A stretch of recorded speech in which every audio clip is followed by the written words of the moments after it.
समय है, वो ठीक समय पे आ रहे हैं। हाँ,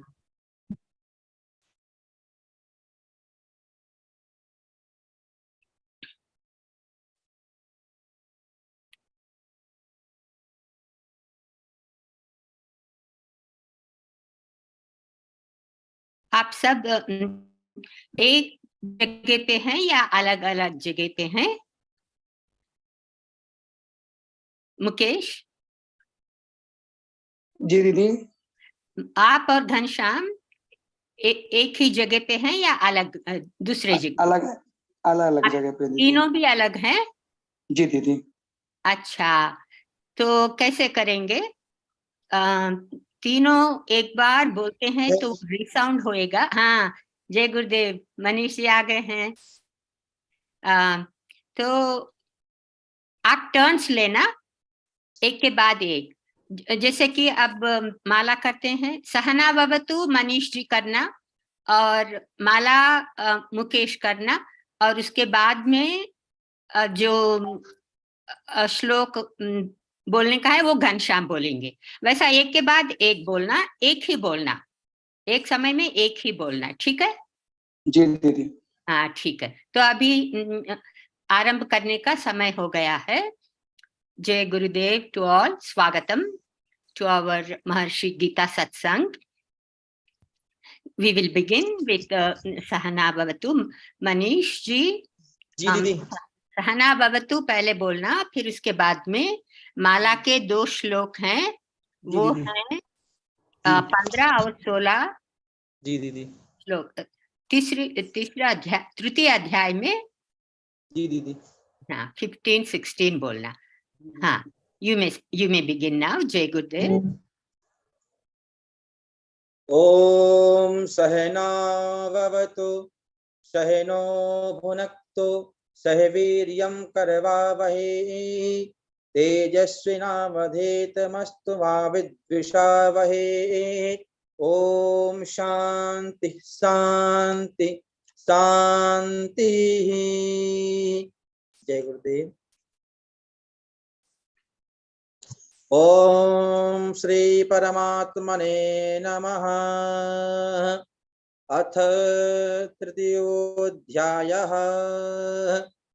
ओम कर्म ब्रह्मोद्भवं विद्धि ब्रह्माक्षर समुद्भवं तस्मात् सर्वगतं ब्रह्म नित्यं यज्ञे प्रतिष्ठितम् एवं प्रवर्तितं चक्रं नानुवर्तयति हयः अघायुरिन्द्रिया रामो मोघं पार्थ सजीवति। ओम।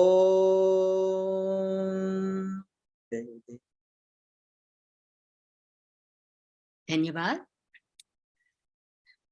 So we will begin with recapitulating what we learned in the last session. In the last session, we have studied 13th to 16th verses of 3rd chapter. And we have learned what a sant is. Sant is defined as a righteous man in the shloka 13. Means, who is a righteous man? You can say sant. Sant is a righteous man. And righteous man is one who offers food to God first and then eats the remains of the yajna. Then such men are freed from all sins. But the unrighteous who prepare food for themselves alone, they eat sin. So we have learned what the remains of yajna mean. Remains of yajna means that is left over after a yajna is done. And we have seen that yajna is performed on 2 levels. One is gross physical level, where you are putting ghee and ahutis into the fire. And the other one is at a subtle level, that is transcendental meditation. So in transcendental meditation, after meditation, what is left over is bliss. So when we partake of this bliss, when we experience this bliss, then we are taking the remains of the yajna. That's what it means. And with this, what happens is we make a connection with higher powers of nature.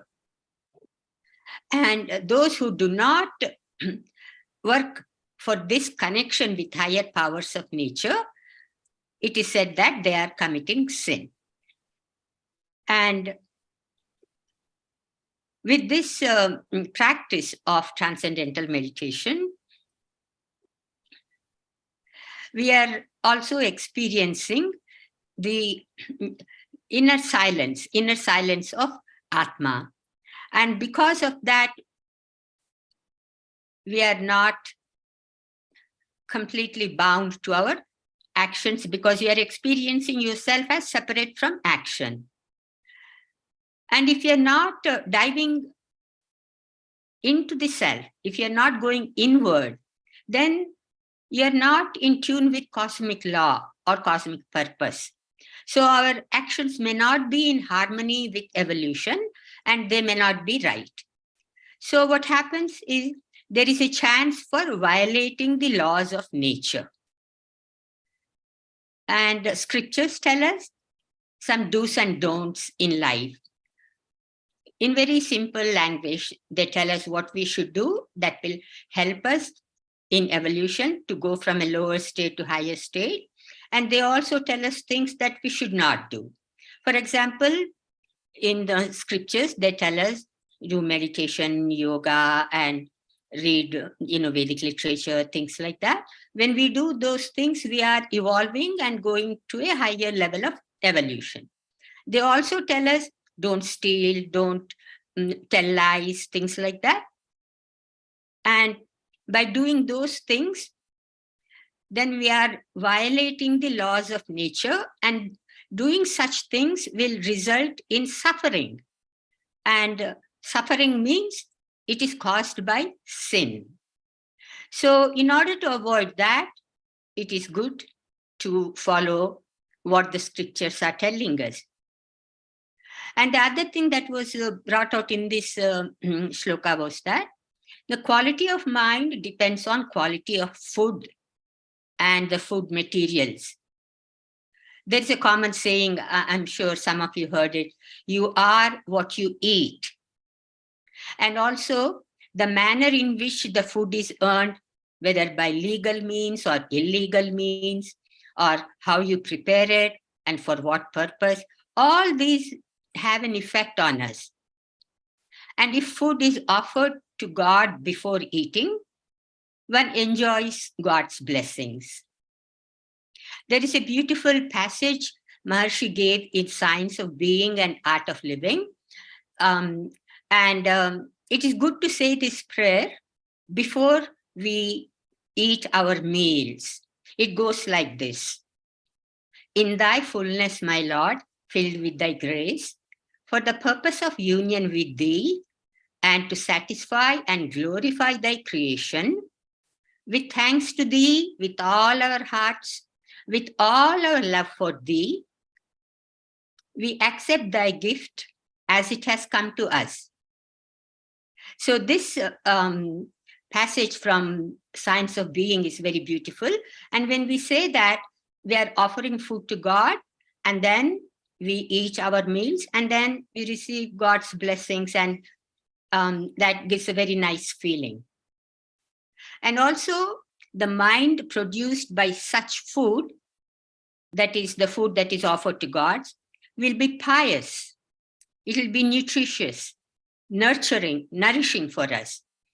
And so the mind will be positive and pure, because you are eating pure food. Remember, I just said you are what you eat. If you eat pure food, you have pure mind, pure heart. And also the mind becomes, pious and strong. And Maharishi said one time, I heard, he said, Man jeete jag jeet. Guru Nanak said that, I think. And it is so true. When you conquer your mind, that means your mind is strong, and then you conquer the whole world. So that's what we learned in the 13th shloka. Then we learned that action, that is karma, is the basis of yajna. And just now we understood how, with yajna of transcendental meditation and transcending, we are in tune with cosmic purpose. And so it produces life-supporting and harmonious influence. So because we are making this connection with cosmos, and so rains and seasons come in time. And from rain, food is produced. And from food, creatures come into being. So then it says in the shloka, it says, yajna is born of action. So what does that mean? It means that it is through action that yajna is performed. Just now we have seen that yajna is two types.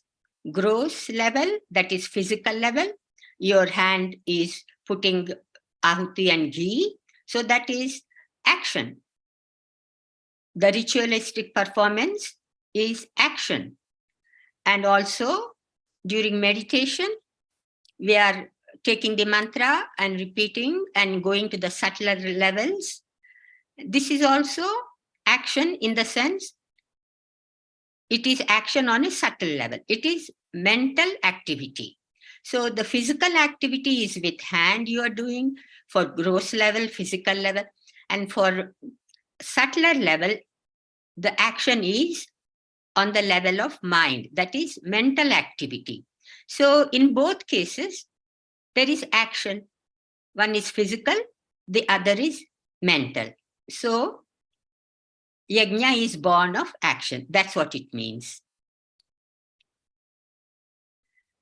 So moving on to the next shloka, we learn that 15th shloka, it says, no action to be born of Brahma.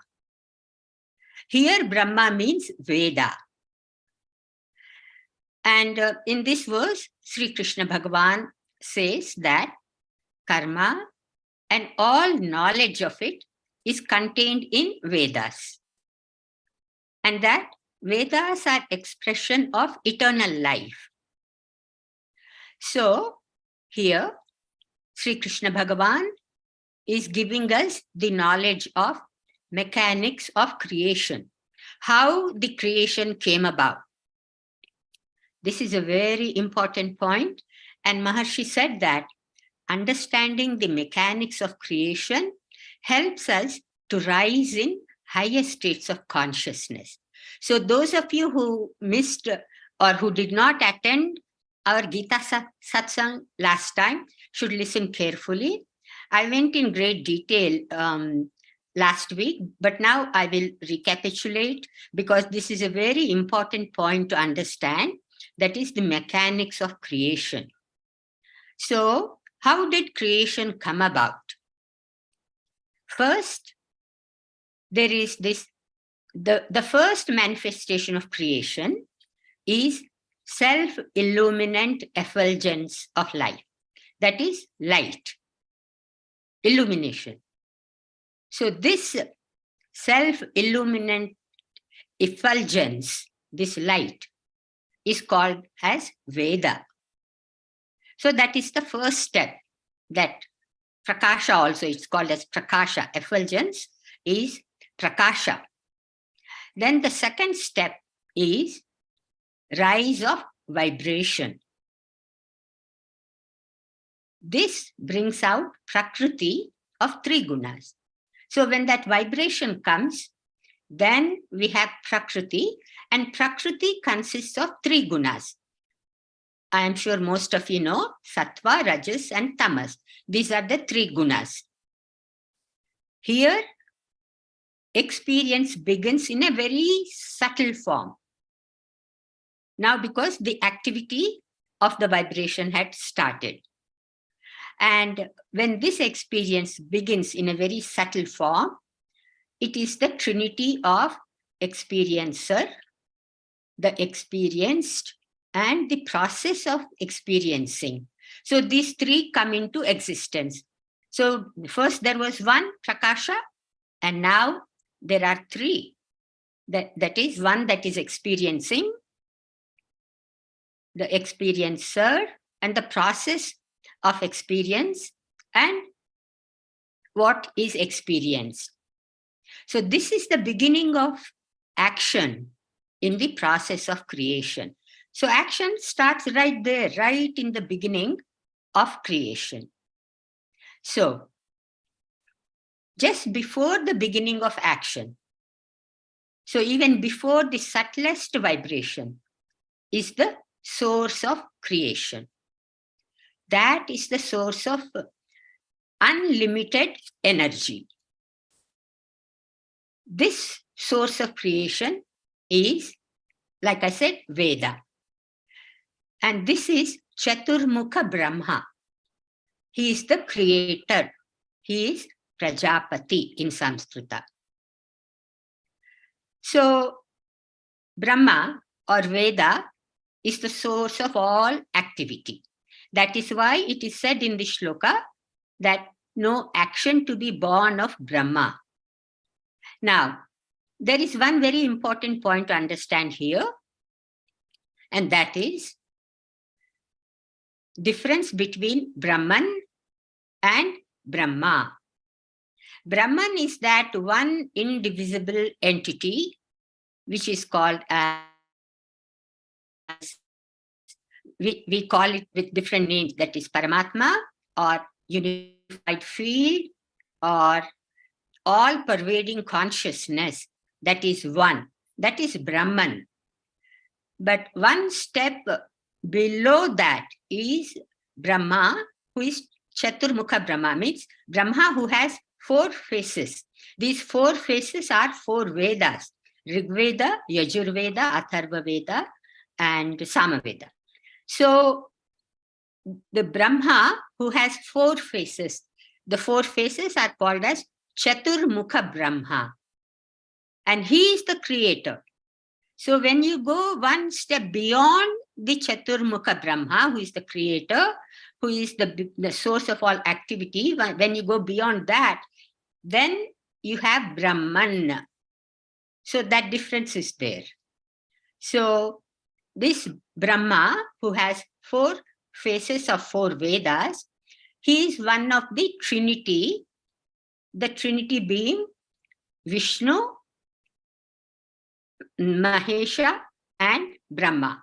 So I'm sure all of you are aware of Brahma, Vishnu, Mahesh, who are responsible for creation, maintenance, and dissolution. So Chaturmukha Brahma is one of them. But beyond the 3 is Brahman, that is all-pervading consciousness, that one unbounded ocean of consciousness, and that is Brahman. So that is the difference between Brahma and Brahman. And another point is, again and again, it is said in 3rd chapter and elsewhere also, that yajna is that which promotes evolution. And this point is repeated many times because it's very important to remember that yajna is important in life. It promotes evolution, means it helps us to go to higher states of consciousness. It takes us from cosmic consciousness to God consciousness. Okay, and then lastly, in the last verse, we learned that if a man always remains in the field of senses and fails to reach the inner self, inner Atma, he is living in vain because he's not enjoying the bliss of Atma, the bliss consciousness, because he's not going inward.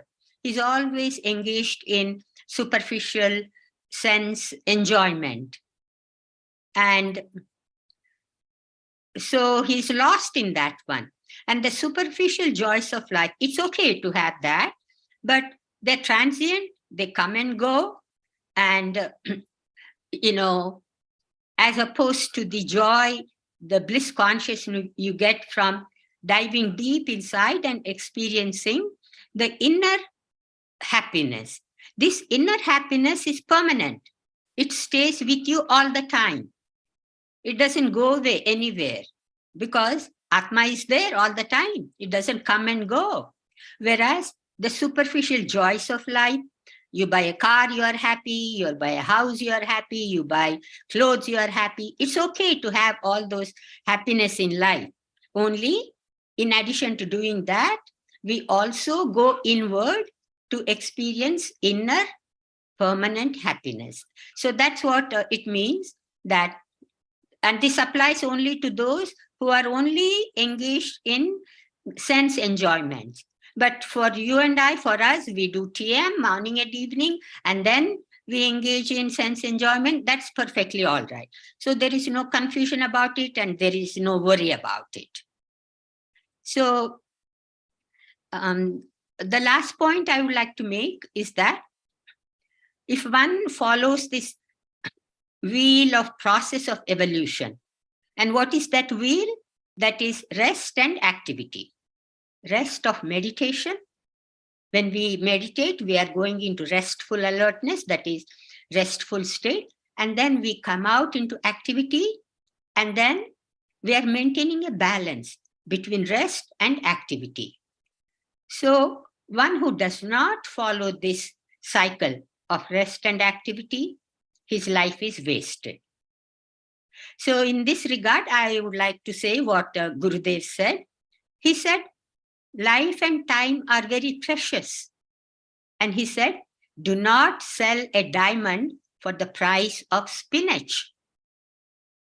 Put your time to good use for self-development, because this self-development leads to self-realization, which is the basis of God realization. See where it is taking us. And there is a beautiful saying that says, what you are is God's gift to you. And what you make out of yourself is your gift to God. So that will end the recapitulation of the last session. And now we will begin the study of verses 17 to 20. So now I would like Mukesh. Mukesh, please recite 17th shloka, Satra.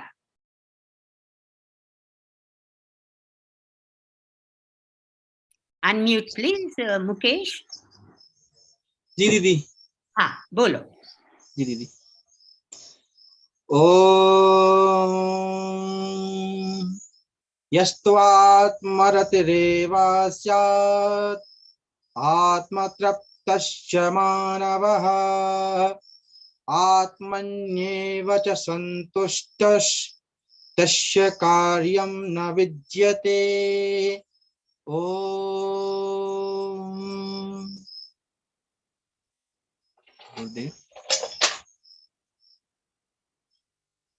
Jai Gurudev. But the man whose delight is in the self alone, who is content in the self, who rejoices only in the self, for him there is no action that he need do. The man, one who is firmly established in the self, the eternal being, and is not involved with anything else, who has realized being as separate from the field of activity, and is always detached from everything other than his own self, who, despite any activity on the surface of the life, eternally remains in the awareness of the self, who, living through the relative states of consciousness, waking, dreaming, and sleeping, is ever established in the absolute state of consciousness, the state of being, the awareness of self.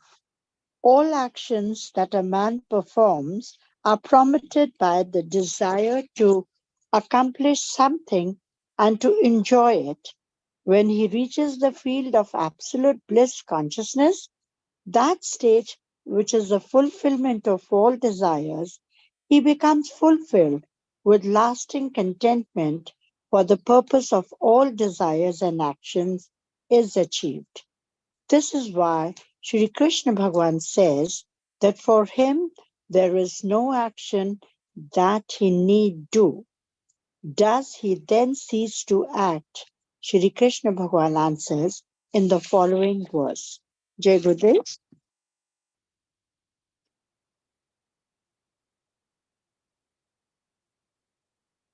So this shloka describes a man who is content in the self, who has Atmananda, the bliss consciousness from Atma.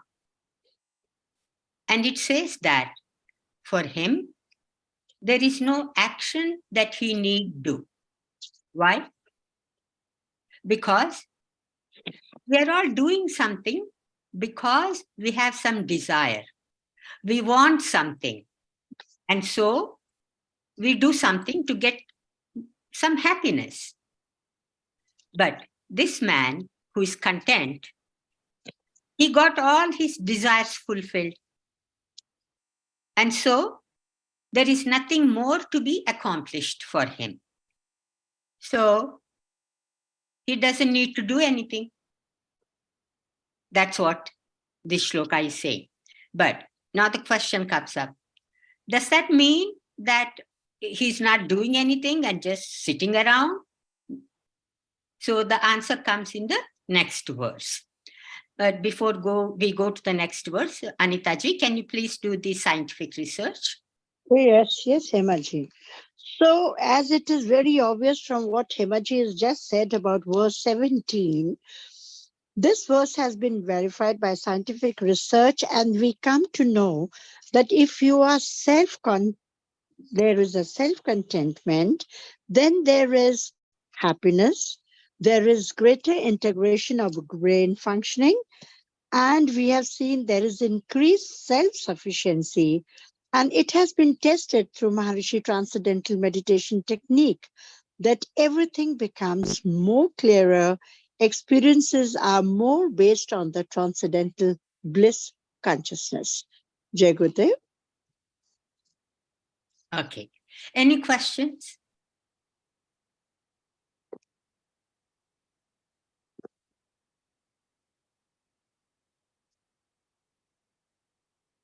No questions? So we move on to the next shloka. That is 18. Kansham, कृपया 18 श्लोक पारायण कीजिए.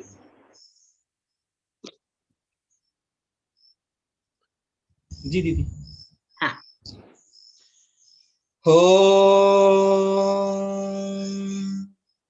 नैव तस्य कृतेनार्थो न कृतेनेह कश्चन न चास्य सर्वभूतेषु कश्चिदर्थ्य व्यपाश्रयः.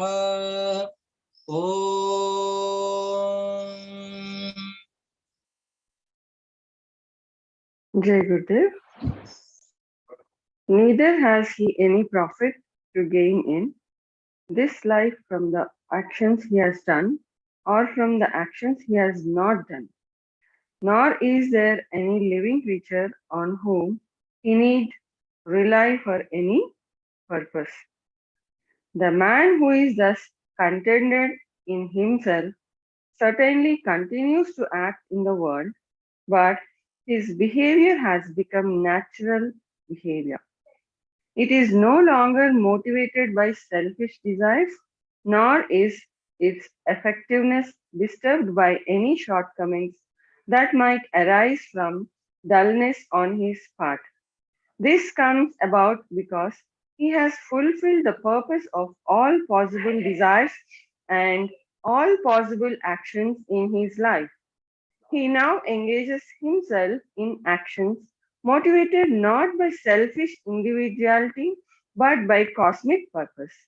Through him works the divine intelligence, for he has become a fitting instrument to carry out the divine plan in the world. Such a life is a natural life.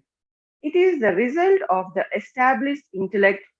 This verse has generally been thought to advocate desireless action, arrived at by creating a mental sense of disinterestedness in action.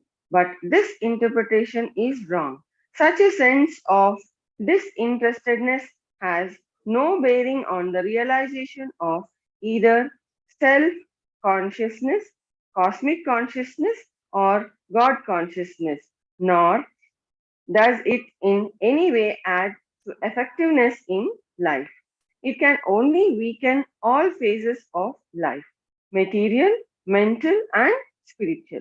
In the next verse, Sri Krishna Bhagavan emphasizes the validity of action for the integration of life. Jai Gurudev. So this shloka answers the question we have. That is, does that the man who is content, like it is described in the previous verse, does that mean that he will not perform any action? And the answer is no. Unless this shloka had been misinterpreted, like Maharishi mentioned in the commentary. The correct answer is, such a man continues to act.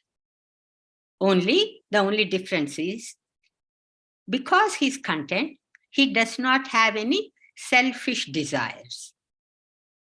His actions are motivated by cosmic purpose.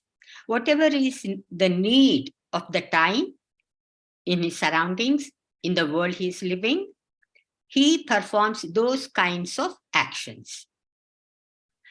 And that way, he becomes the instrument to carry out the divine plan. God has this plan, a very beautiful plan for all of us to evolve and to go to higher states of consciousness. And this kind of man who is content, he carries out the divine plan. And he is self-sufficient. And he does not have to depend on anyone or anything for his happiness, because he has inner happiness. It's inside of him. And this is the result of being a sthita prajna, a man with steady intellect, that we have studied that in second chapter extensively. So it's important to understand this verse and the previous verse, in that the man who is content, he doesn't have to do anything.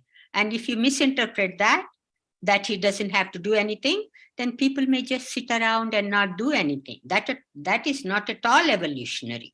Actually, it makes you more dull. And in this verse, it says that such a man is motivated by cosmic purpose, and he does actions that are in tune with the cosmic purpose.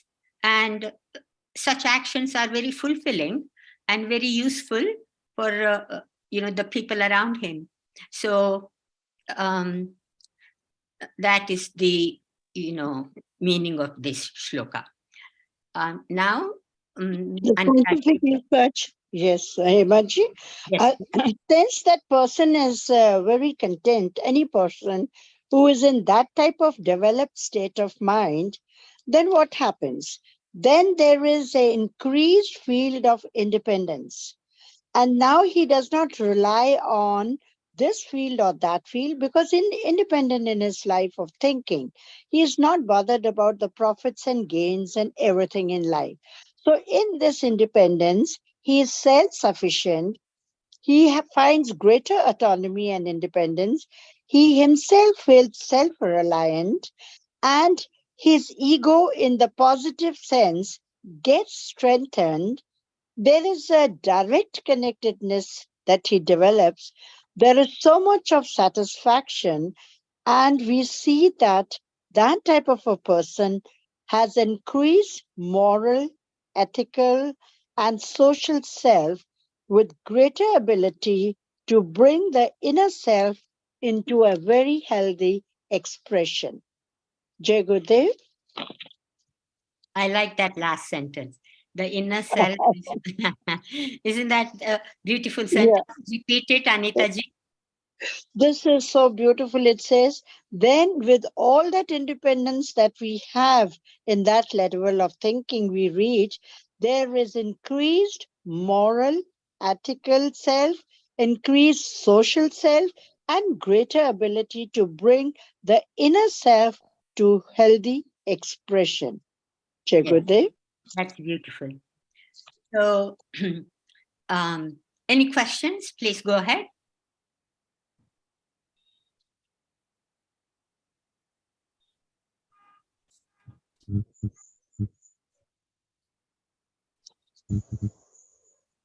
No questions?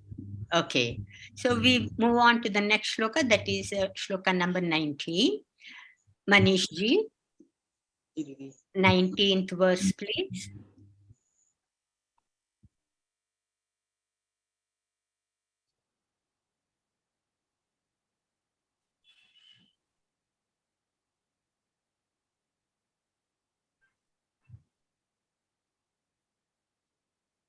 Unmute, please. Apnoti purushah. We didn't hear you. Manish ji, I think you were muted. Now please say it again. Om tasmadasaktaha satatam karyam karma samachara asakto hyacharan karma parmapnoti purushah. Om Jai Gurudev. Jai Gurudev. Therefore, remaining unattached, always do the action worthy of performance. Engaging in action, truly unattached, man attains to the Supreme. Therefore, says Sri Krishna Bhagwan, uninvolved as you are, detached as you are, forever separated as you naturally are from the field of action, perform action worthy of performance. Sri Krishna Bhagwan demands action in the state of freedom and proclaims that freedom is there, natural to man. Man's life is already in liberation. No effort is needed for the attainment of freedom. It is already there.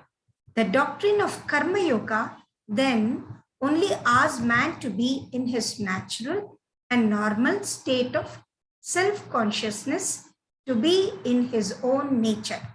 Sri Krishna Bhagwan indeed advises him to act, and this advice is in order to cultivate liberation and God consciousness. The mind, moved by its own nature to enjoy more, flows towards the subtler fields of experience during transcendental meditation and most spontaneously attains the state of being. Activity after this state of being is gained is likewise spontaneously carried out by nature. Therefore, the development of cosmic consciousness, which forms the basis of the supreme attainment of God consciousness, is a natural process free from effort. The Supreme God presiding over the relative and the absolute in the fullness of both. This verse reminds us of the 47th verse of the second chapter. Sri Krishna Bhagwan reveals the significance of unrestricted natural action on the way to the realization of God consciousness. The previous verses brought out man's ability to act in a natural manner by virtue of possessing cosmic consciousness. The present verse shows that performance of action is an unstrained natural manner, is a means of realizing the Supreme. In the state of cosmic consciousness, the validity of action is accepted for the sake of developing God consciousness. This verse should be studied very carefully in order to understand the means by which God consciousness may be attained. The means should not be confused with the end. Cosmic consciousness, in which the self is experienced as separate from activity, is not the end, not the final state of development. It is a means to God consciousness. When, through meditation, the mind has reached transcendental self-consciousness and then returns from the field of absolute being, it becomes necessary for it to engage in activity. In this way, the nature of transcendental being infused into the mind has an opportunity of maintaining itself even when the mind is engaged in experiencing the relative field of life through the senses. This is how one remains permanently established in self-consciousness and thereby enjoys life in cosmic consciousness. This is how, by virtue of action, the transcendental divine nature is infused into practical life, making a man fully integrated so that he acts in the relative field of existence while remaining established in absolute being. In this state of contentment, his actions are natural and normal, worthy of performance. When, in the state of cosmic consciousness, the self has been realized as separate from all activity, the action worthy of performance is action in devotion to God. The activity of devotion is the highest and most refined type of activity, for it directly raises the awareness of separateness of being from activity as experienced in the state of cosmic consciousness to a unified state of awareness of God alone. The awareness of self and of activity, the awareness of the two gives you way to oneness in the awareness of God in God consciousness. The duality of the self and activity finds itself pervaded by God. He alone remains. He alone dominates life, and in the light of Him, permeated by Him, the self stands in unity with Him and with the whole field of action dominated by Him. In Him are found united forever both the self and the activity of cosmic consciousness. This is the state of life in the oneness of God consciousness expressed by the words attains to the supreme in this verse, which extols action in the state of cosmic consciousness. Action worthy of performance may be considered on 5 different levels of life. 1. During the ordinary waking state of consciousness. 2. When self-consciousness has been gained and is developing into cosmic consciousness. 3. Action in the state of cosmic consciousness. 4. Action which helps cosmic consciousness to develop into God consciousness. And 5. Action in the state of God consciousness. This verse is concerned with the last 3 levels of action.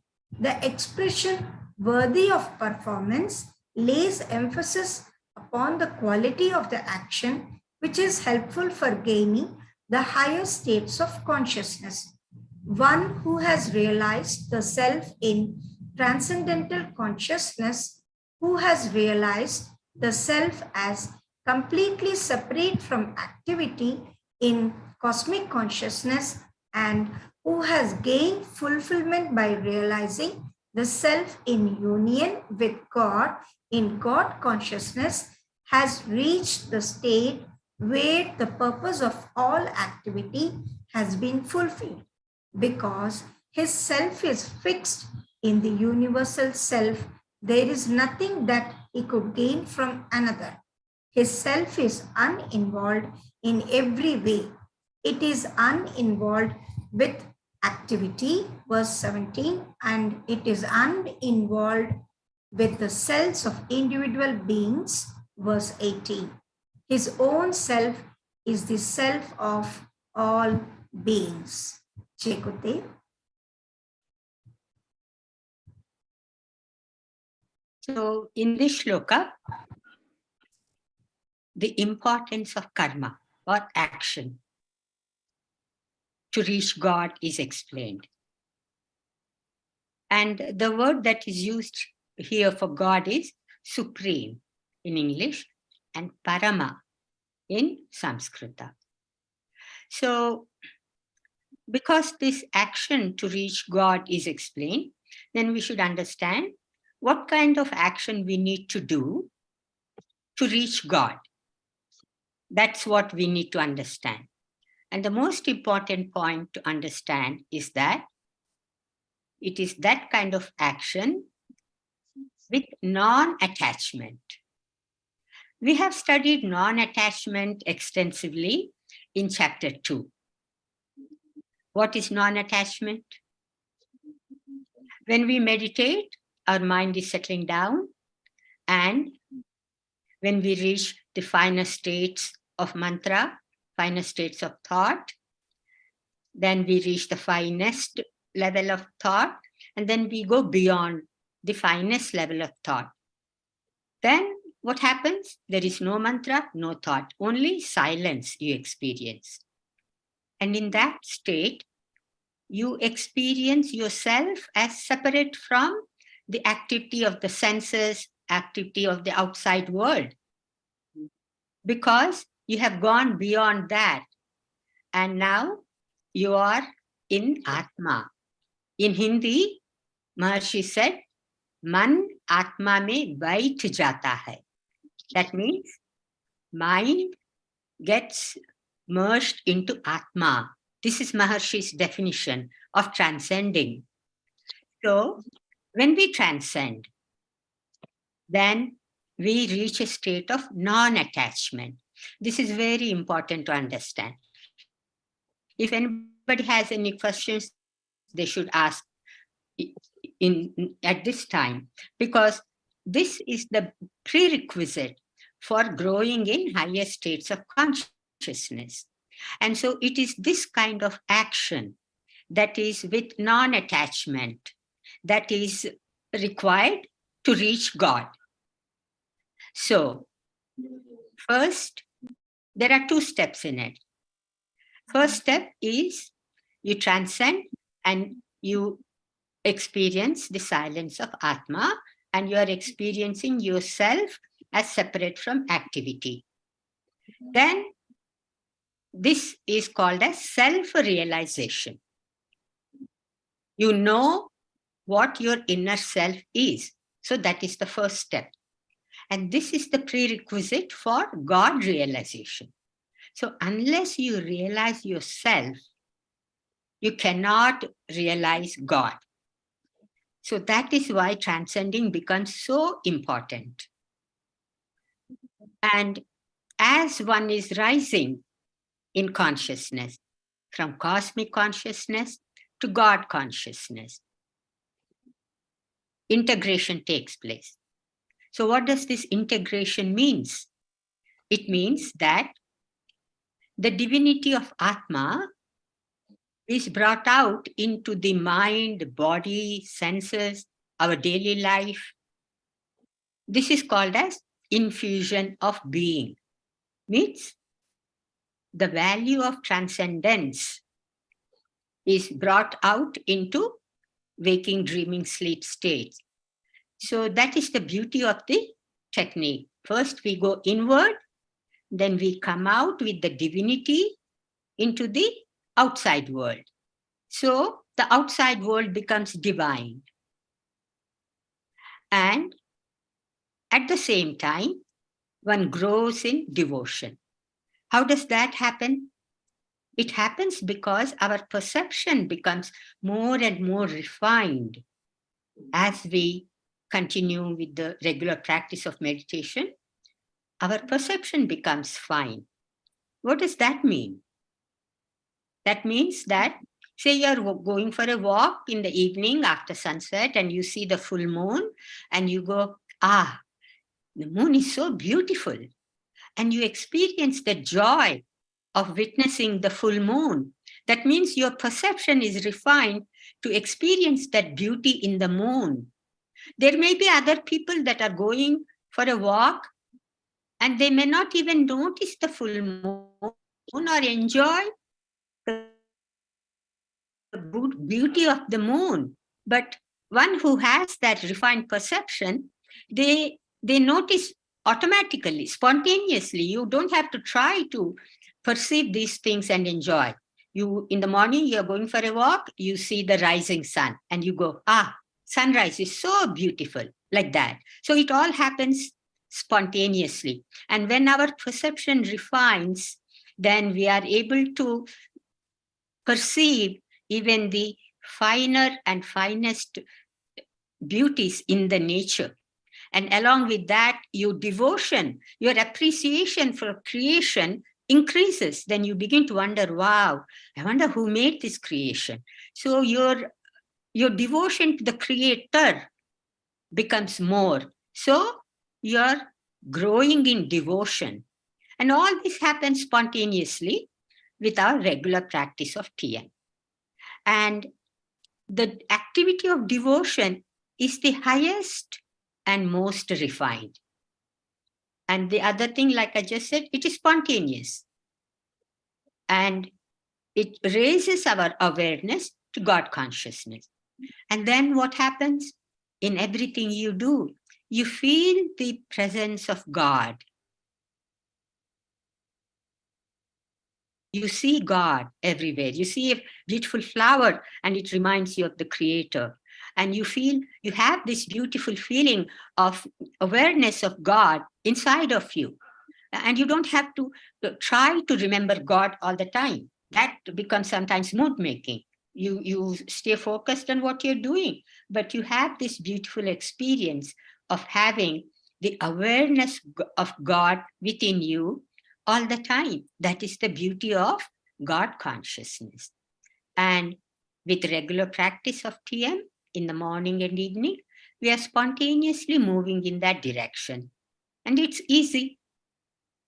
So that's what, the shloka says. Vimaji, can I ask a question before scientific research? Or should I ask it after scientific research? No, you can ask now. Okay. When you were talking about perception and refined perception, do I sometimes agree that the refined perception is temporary with people who go out on traveling and touring and enjoying the sight? And it is only when you are devoted towards and have attention towards genuinely appreciating that becomes the perception in its true sense? The refined perception. So I think what you're doing is trying to differentiate about those who do meditation and those who don't. And some people, they go on vacation and they enjoy their vacation. It's very nice, They go to the beach, ocean front, and you sit on the beach. You're enjoying the ocean. You're enjoying the waves that are coming and going and all those things. And all that is also coming spontaneous and they are enjoying. That is fine, no problem. But the thing is, when you are meditating, it's different, like you said. The refined perception helps us to enjoy nature more, and it stays with us. When we come back, we are still having refined perception. Now, for some people who go on vacation, they enjoy vacation, and when they come back, they're back into their routine and they complain about their work. This is too much work, too much stress, like that. So it is divided. But for us, We enjoy when we go on vacation. We enjoy when we come back from vacation also, because that is coming from inside of us. And this integration is taking place. This infusion of being is taking place for meditators. And so the inner beauty, the inner divinity comes out into the senses, mind, intellect, and into our daily activity. So even if you are not on vacation, it's like you are on vacation. You're enjoying all the time. Yeah. Right. Thank you, Hemaji. Yep. Any more questions? Yeah. Sorry. Then Yeah. I can go to scientific research. Right.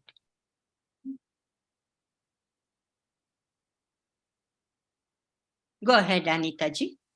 Okay. So since this verse 19 is mostly connected with doing the action worthy of performance. So in this, we have seen whatever actions that we do, we find decreased recidivism. And what is recidivism? That is the same action, the same crime that you are committing again and again.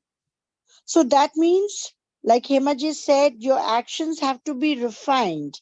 If you are doing the same thing again and again, then it will not work.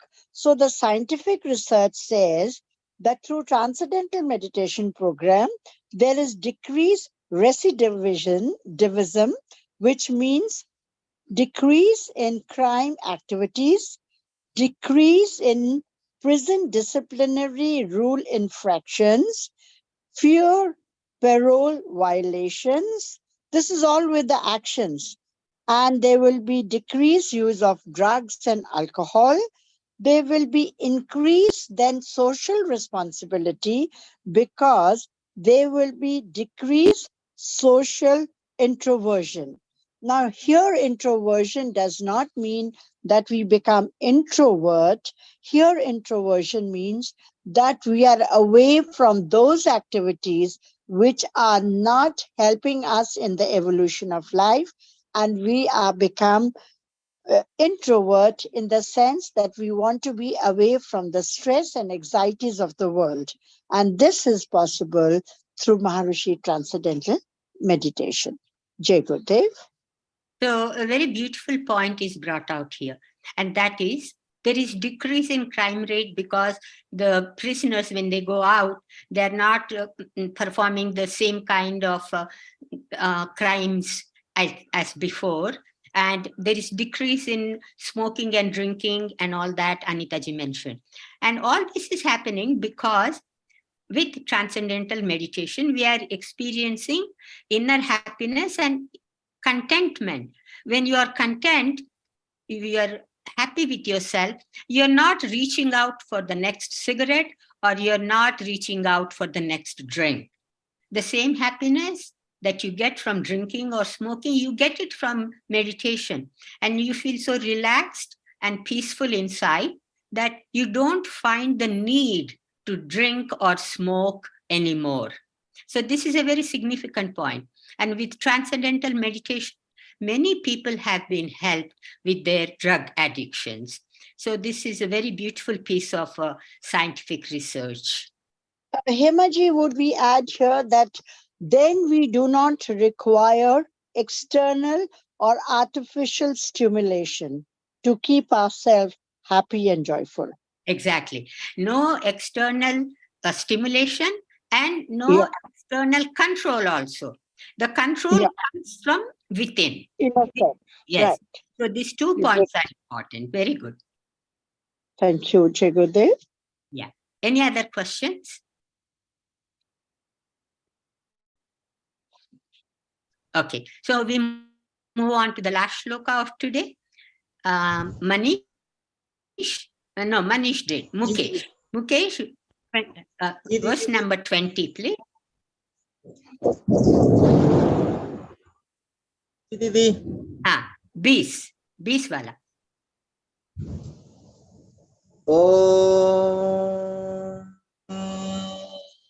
कर्मणैव हि संसिद्धिम् आस्थिता जनकादयः लोकसङ्ग्रहमेवापि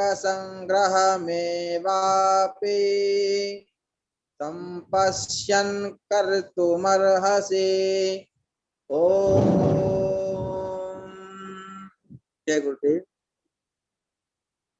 By action alone, indeed, Janaka and others gained perfection.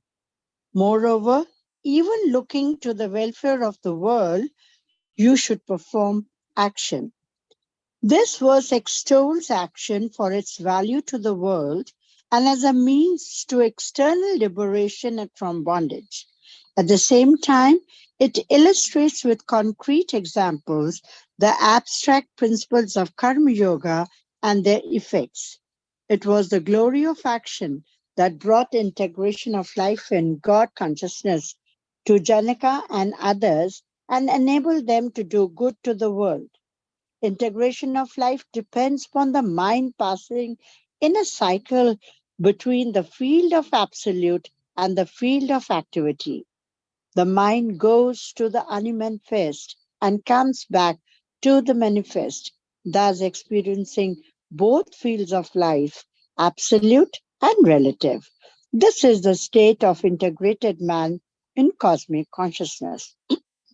When King Janaka and others like him were found to be established in reality, while fully active in the world, the secret did not lie in their continuous outward activity.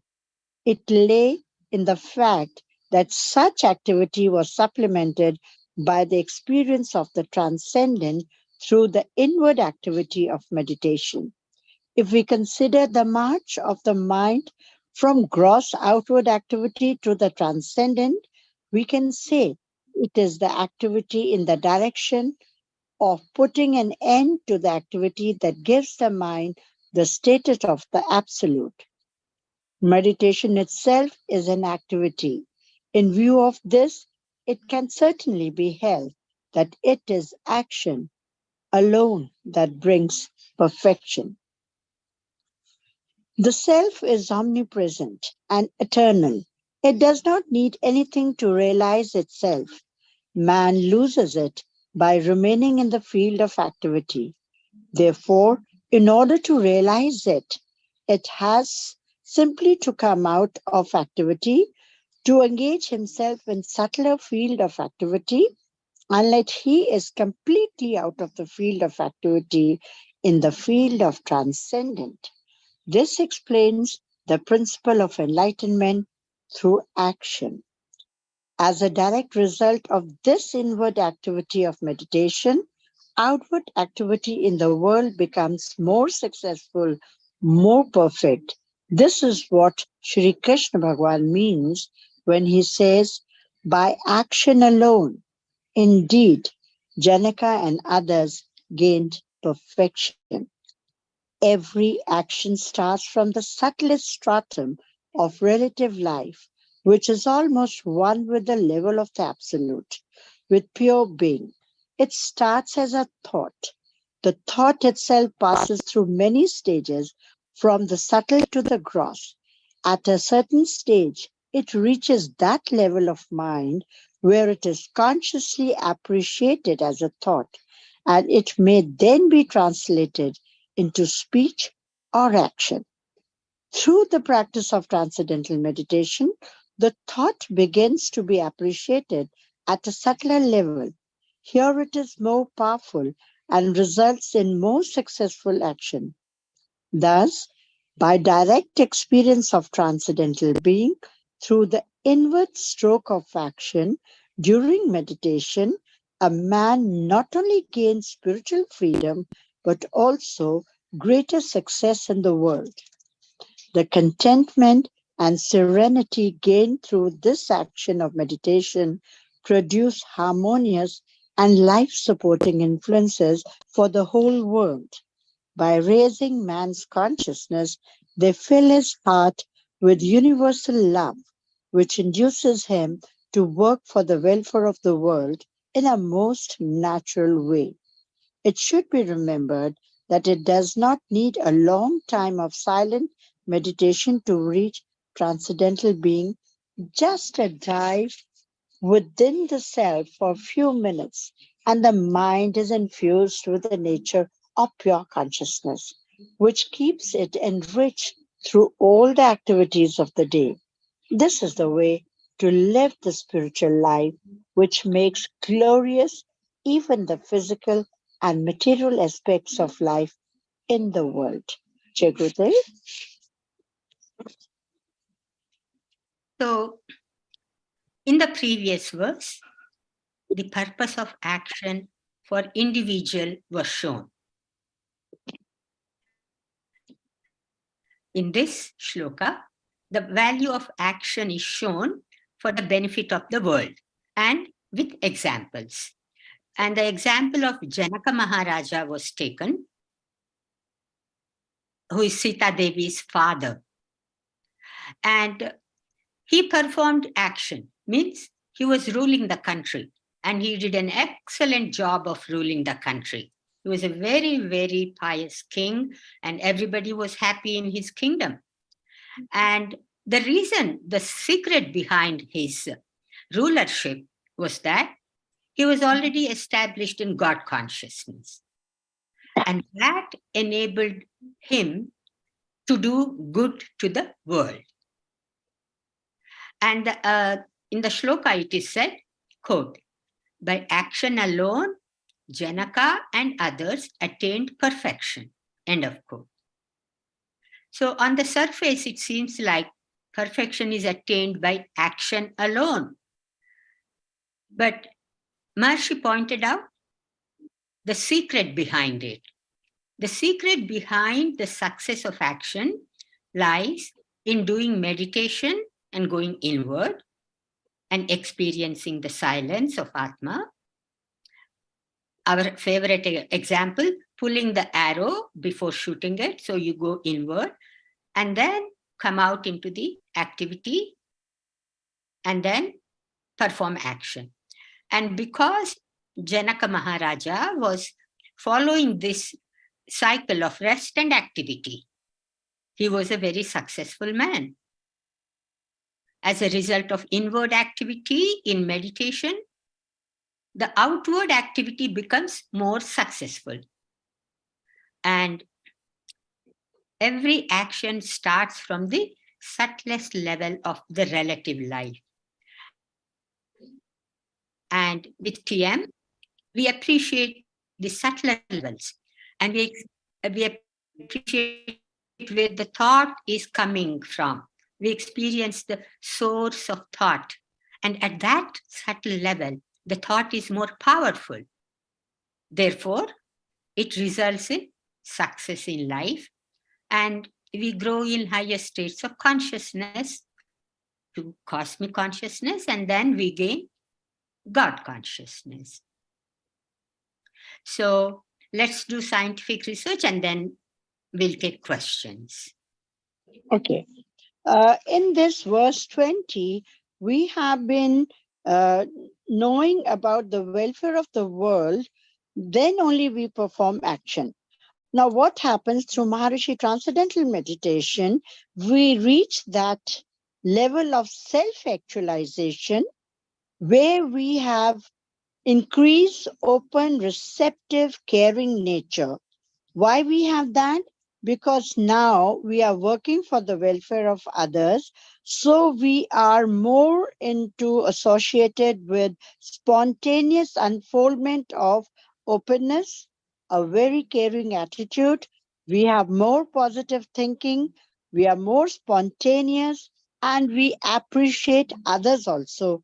Why? Because we have developed that self-actualization because we are working for the welfare of the world through our actions. So there is improved ability to appreciate, growth in helpful, caring nature, increased consideration, and ability to see essential good in a person. And ultimately, it results in greater empathy for each one of us, for others. Thank you, Jai Gurudev. Okay. Any questions?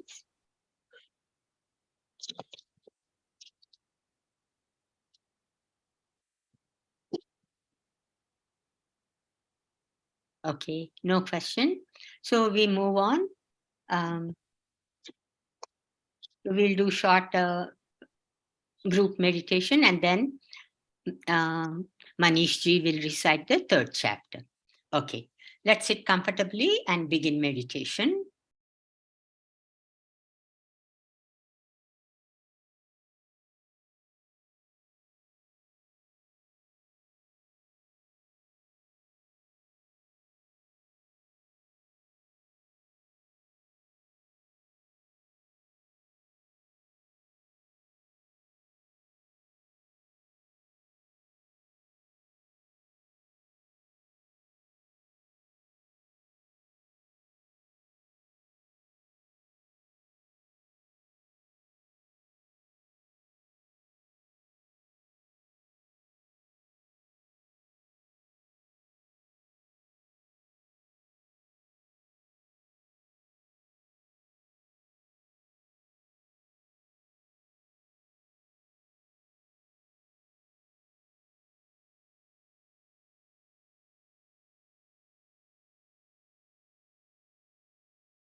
जय गुरुदेव।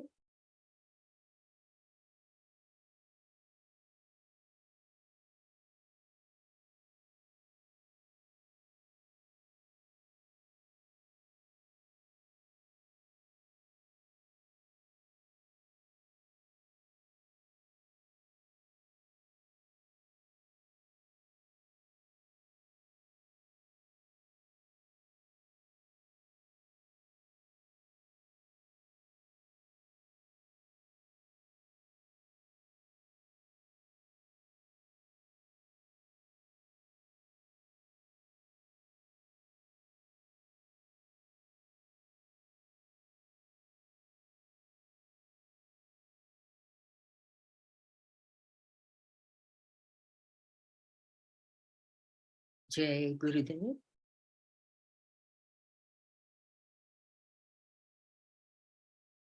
Now we will have recitation of chapter 3. Manish ji, जी दीदी। तृतीय अध्याय का पारायण करना कृपया। जी दीदी।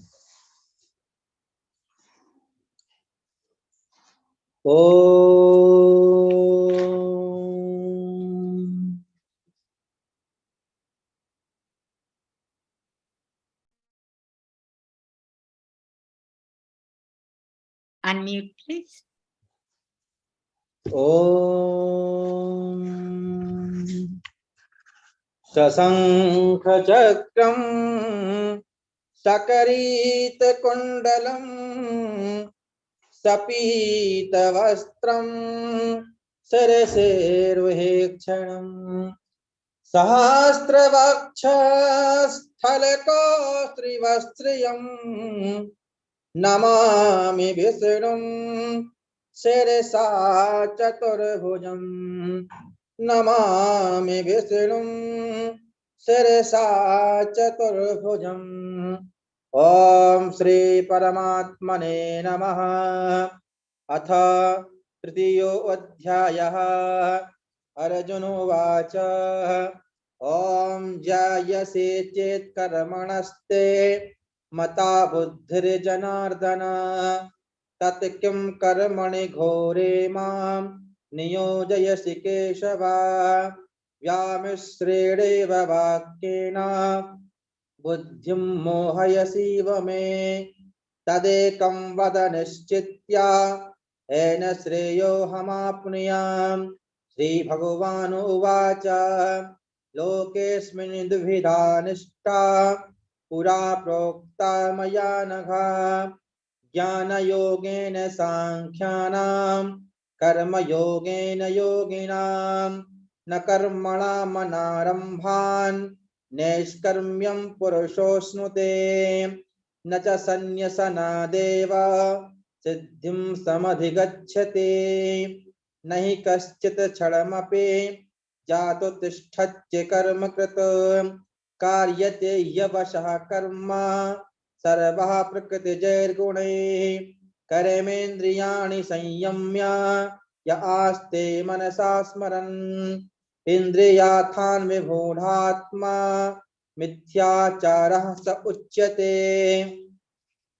यस्त्वेन्द्रियाणि मनसा नियम्यारभतेऽर्जुन कर्मेन्द्रियैः कर्मयोगम् असक्तः स विशिष्यते। नियतं कुरु कर्म त्वं कर्म ज्यायो ह्यकर्मणः शरीरयात्रम कौन्तेय मुक्तः संगः समाचरः सह यज्ञः प्रजा सृष्ट्वा पुरोवाच प्रजापतिः अनेन प्रसविस्विध्वम् एष वो त्विष्टकामुदुको देवान् भावयतानेन ते देवा भावयन्तु वः परस्परं भावयन्तः श्रेयः परमवाप्स्यथ। इष्ठान् भोगान् हि वो देवा दास्यन्ते यज्ञभाविताः तैर्दत्तान प्रदायेभ्यो यो भुङ्क्तेस्तेन एव सः यज्ञशिष्टाशिनः सन्तो मुच्यन्ते सर्वकिल्बिषैः भुञ्जते ते त्वघं पाप एपचत्यात्मकारणात् अन्नाद् भवन्ति भूतानि पर्जन्यादन्न संभवः यज्ञाद् भवति पर्जन्यो यज्ञः कर्म समुद्भवः कर्म ब्रह्मोद्भवं विद्धि ब्रह्माक्षर समुद्भवं तस्मात् सर्वगतं ब्रह्म नित्यं यज्ञे प्रतिष्ठितम् एवं प्रवर्तितं चक्रं नानुवर्तयति हयः अघायुरिन्द्रिया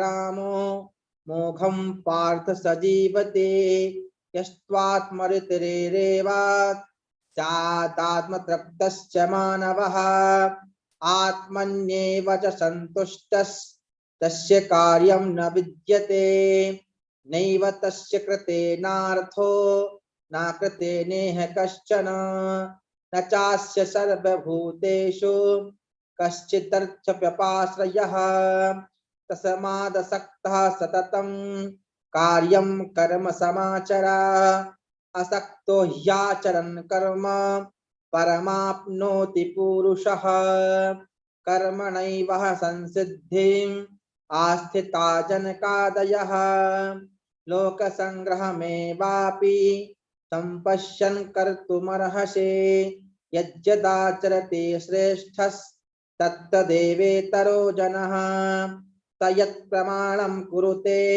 लोकस्तदनुवर्तते न मे पार्थास्ति कर्तव्यं त्रिषु लोकेषु किञ्चन नानवप्तामवाप्तव्यं वर्त एव च कर्मणि यदि ह्यहं न वर्तेयं जातु कर्मण तन्द्रितः मम वर्तमानो वर्तन्ते मनुष्याः पार्थ सर्वशः उत्सीदेयुर्मे लोका न कुर्यान् कर्म चेदहं शङ्करस्य च कर्ता स्याम् उपहन्यामि मा प्रजाः सक्ताः कर्मण्य विद्वांसो यथा कुर्वन्ति भारत कुर्यान् विद्वांस्तथा सक्तश्चिकीर्षुर्लोकसङ्ग्रहम् न बुद्धिभेदं जन्येत ज्ञानां कर्मसङ्गिनां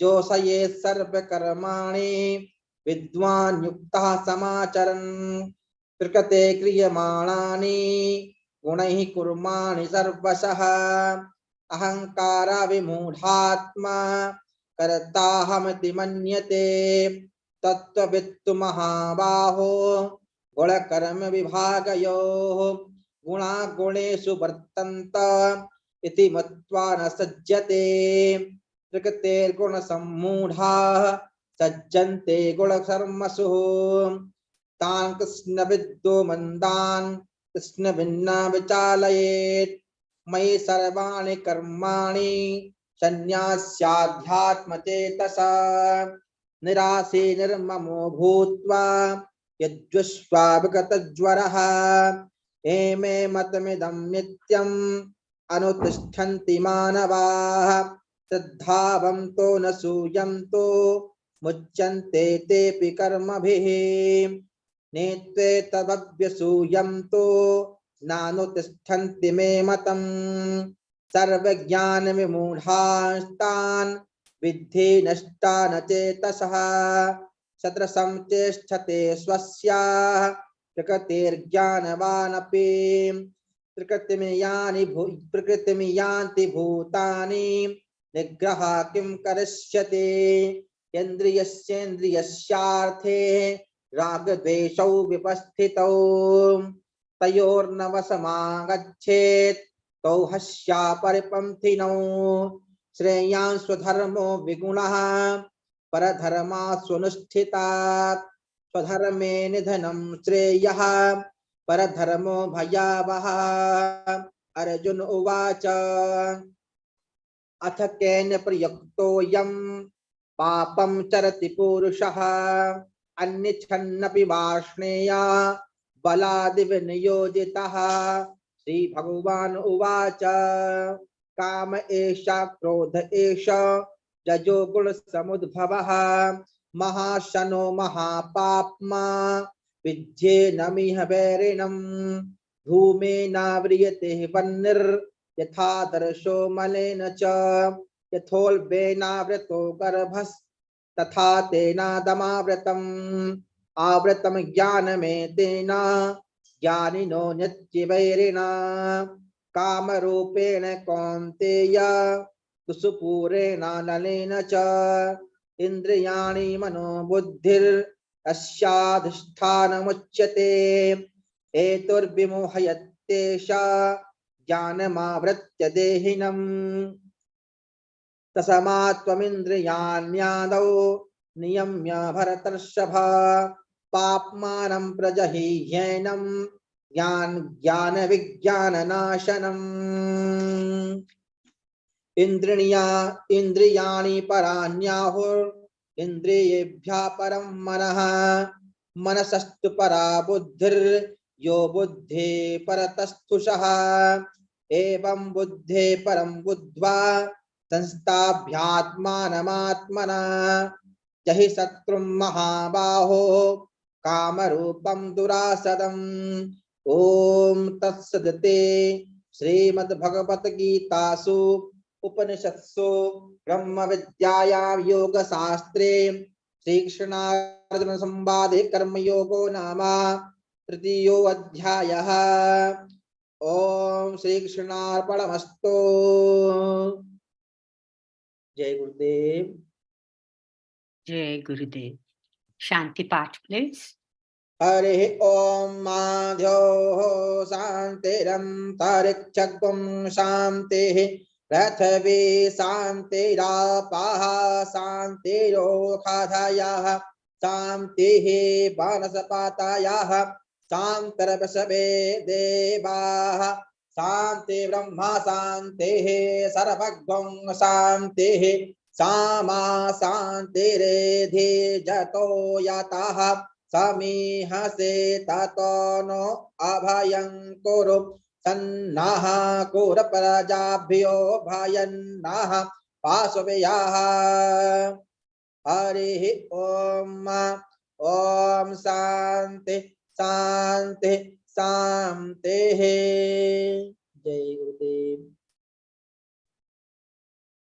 Jai Gurudev. All can come on cameras now. Thank you all for joining. Thank you, Sunita and Anita ji. Thank you. Thank you, Maharishi, for the beautiful recitation. And thank you, Gita, for joining. Tell us how you liked the session. And thank you, Bella. Nice to see you join every week. Giridhar, you want to say something? Jai Gurudev. Jai Gurudev.